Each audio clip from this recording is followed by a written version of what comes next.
Election चोरी, election डाका, ये तो मुसलसल चल रहा है। लेकिन अब जो चीफ इलेक्शन कमिश्नर और उनके जो 4 रतन हैं, उन्होंने ढिठाई की और बेशर्मी की इंतहा कर दी है और बिला खौफ खतर ऐसे ऐसे गैर आईनी और गैर कानूनी इकदाम कर रहे हैं। मुझे नहीं लगता कि वो मुस्तकबिल में जब इस सारे इलेक्शन का ऑडिट होगा और इस सारे इलेक्शन का पोस्टमार्टम किया जाएगा, ये चीफ इलेक्शन कमिश्नर जनाब राजा साहब और उनके जो 4 रतन हैं वो बच पाएंगे, कानून की गिरफ्त में वो नहीं आएंगे। उसकी वजह बड़ी क्लियर है कि कल जो कोर कमांडर्स कॉन्फ्रेंस हुई, वो कोर कमांडर कॉन्फ्रेंस में जो मेरा जो नुक्ता नजर है उस पे कुछ लोग तनकीद भी कर रहे हैं और कुछ उनसे डिसएग्री भी कर रहे हैं कि मेरी शायद बात दुरुस्त नहीं है। लेकिन मैं ये कहता हूं कि कल कोर कमांडर्स कॉन्फ्रेंस जो हुई उसमें बहुत ज्यादा डिटेल डिस्कशन हुई, बहस मुबासा हुआ और कहीं भी कोर कमांडर्स कॉन्फ्रेंस के इलामिये में जो जारी किया गया DGISPR की तरफ से, उसमें कहीं एक लाइन भी नजर नहीं आ रही कि जिसमें उन्होंने कहा हो कि इलेक्शन हमने करवाए हैं। पहली बात। दूसरी बात ये कहा हो कि इलेक्शन बड़े साफ, शफाफ और दानेदार हुए हैं। ऐसी कोई बात उसमें नहीं लिखी गई। शायद कुछ लोगों का ख्याल था, ख्वाहिश होगी कि लिख दी जाए, लेकिन उसमें ये कामयाबी हासिल नहीं हो सकी। और कोर कमांडर्स कॉन्फ्रेंस जो एक इदारे की ओपिनियन होती है, एक होता है इंडिविजुअल ओपिनियन,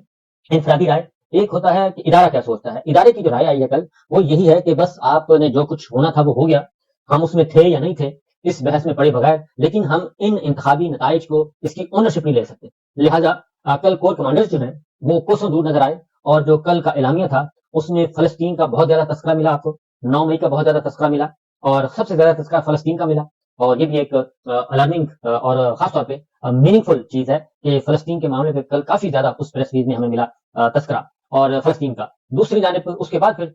कश्मीर नंबर 2 पे और फिर तीसरे पे इलेक्शन, और इलेक्शन का जो सिलसिला, उन्होंने कहा जी हमारा ताल्लुक बस इतना ही था कि इलेक्शन के नतीजे से हमारा कोई ताल्लुक नहीं है, हमारा था कि पुरअमन तरीके से इलेक्शन हो जाए, यानी कि पोलिंग डे वाले दिन, ये उस दिन की बात हो रही है, वो हो गया और इलेक्शन के नतीजे ये हमारा काम नहीं है। तो इसलिए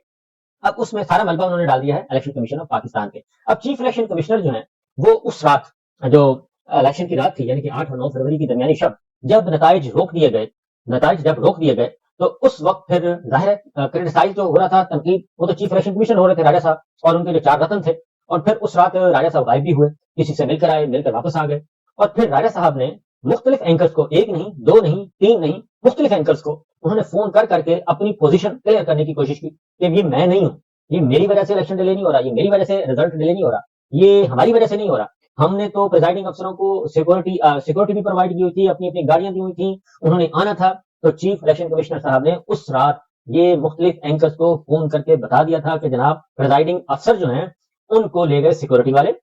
और सिक्योरिटी फोर्सेस ले गए उनको।